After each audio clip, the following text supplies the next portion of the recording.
Pinag-iisipan ng Independent Commission for Infrastructure na dumulog sa Regional Trial Court para ipa-indirect contempt na si dating Congressman Zaldico na hindi sumisipot sa mga pagdinig ng komisyon kahit ipinasabpina na siya. Inamon din nila si Ko na tumistigo sa komisyon kasunod ng mga alegasyon niyang kaugnay sa budget insertions. Balitang hatid ni Joseph Moro. Let's do it right. At mahiya naman kayo. Matapos ilabas si dating Congressman Zaldico ang mga video na nag-aakusa kina Pangulong Bongbong Marcos, dating House Speaker Martin Romualdez at iba pang matataas na opisyal, hamon ng Independent Commission for Infrastructure kay Ko, tumistigo na siya sa komisyon. We've been inviting him, right? So the fact that we've been inviting him, we want to know his statements under oath before the commission.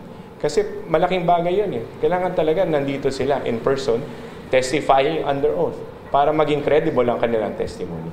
2 beses na ipinasabpina ng ICI si dating Congressman Zaldico, pinakahuli para noong November 11. Pero ayon sa ICI, hindi raw tinanggap ang sabpina sa pinagdala nito. Pagdedesisyon na ng komisyon kung dudulog na sila sa Regional Trial Court para ipa-indirect contempt si Ko. Wala pang pahayag si Ko ukol sa hamon ng ICI. Ayon sa ICI, sa ngayon hindi nila magagamit na ebidensya ang mga video ni Ko. The videos come in, alam niyo, sa under the rules of evidence. Pagka video yan, kailangan dyan untampered, di ba? Dire-diretso. Plus the fact that there's also a requirement under the rules of court, on rules of evidence, that the person taking that video should verify, in fact, validate this video.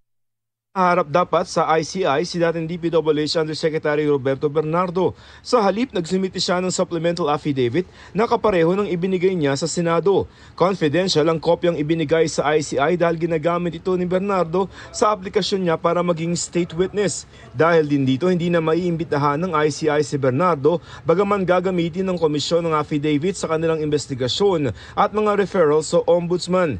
Sa nakaraang pagdinig ng Senado, kabilang sa mga idiniin ni Bernardo sa anomalya sa flood control projects ang 7 dati at kasalukuyang senador. Ayon kay Ombudsman Jesus Crispin Remulla, lahat ng nabanggit sa affidavit ni Bernardo iniimbestigahan. Nauna nang itinanggi ng mga nabanggit ni Bernardo ang kanyang mga aligasyon.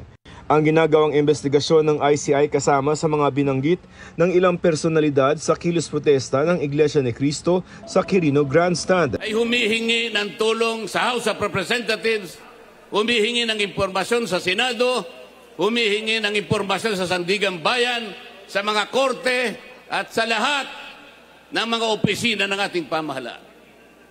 Hindi siya independent. Sagot dyan ng komisyon. Ang aming being transparent is shown through our actions, meaning nakita naman ninyo yung aming mga referrals. We already included there several high-ranking officials. Kung anong ebidensyang meron kami. At ito ay tumuturo to any individual who may be responsible on these anomalous projects, then we will include them in our referrals for possible filing of charges by the Ombudsman. Joseph Moro, nagbabalita para sa GMA Integrated News.